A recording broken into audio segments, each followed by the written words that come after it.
If you're hoping to work in Canada, listen up. Recently, the rules surrounding Canada's open work permits have shifted again. Some streams were extended, while others were tightened, and the practical effect is that many temporary residents now have more conditional flexibility, while others face shorter windows and tougher checks. Here's the latest facts about what to do next. First, the big extension that matters for many. The government has extended open work permit access for people who applied under certain temporary resident to permanent resident (TR to PR) pathways.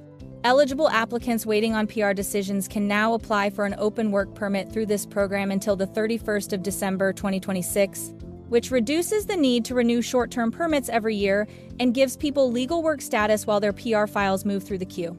This is intended to prevent gaps in status and lost employment while backlog issues continue.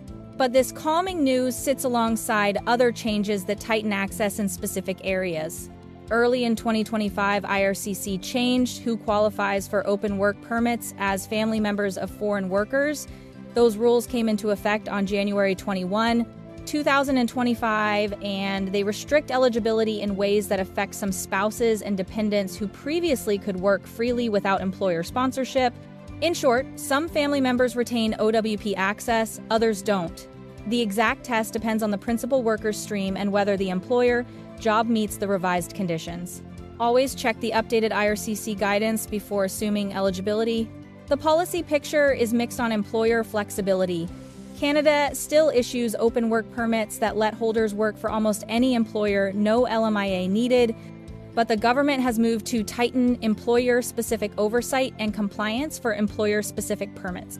That means workers who switch from employer-specific permits to open permits or rely on open work status while applying for new employer-specific authorization should be careful. The system now expects clearer justification and better employer record keeping. The transition binders and IRCC guidance make this compliance focus explicit.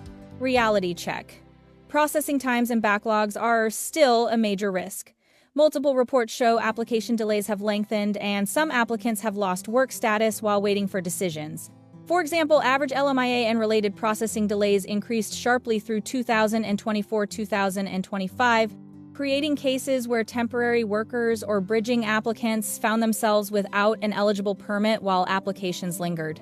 That's precisely why the TR to PR open permit extension was introduced to give people a safer bridge, but it is not a permanent fix for systemic delays. Expect longer waits in some streams and plan accordingly.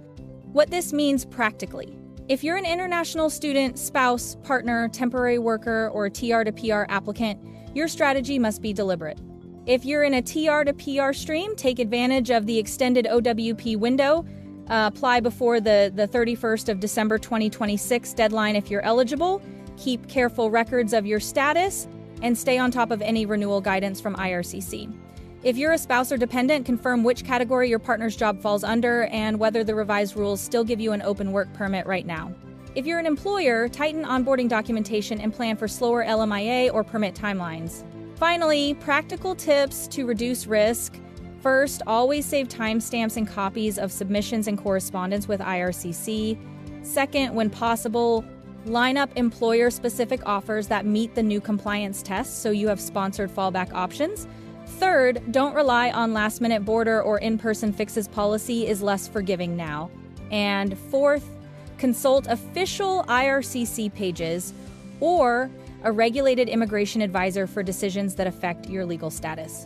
The system now contains both relief, targeted extensions, and restrictions, narrowed eligibility, and tougher compliance, so plan proactively rather than reactively.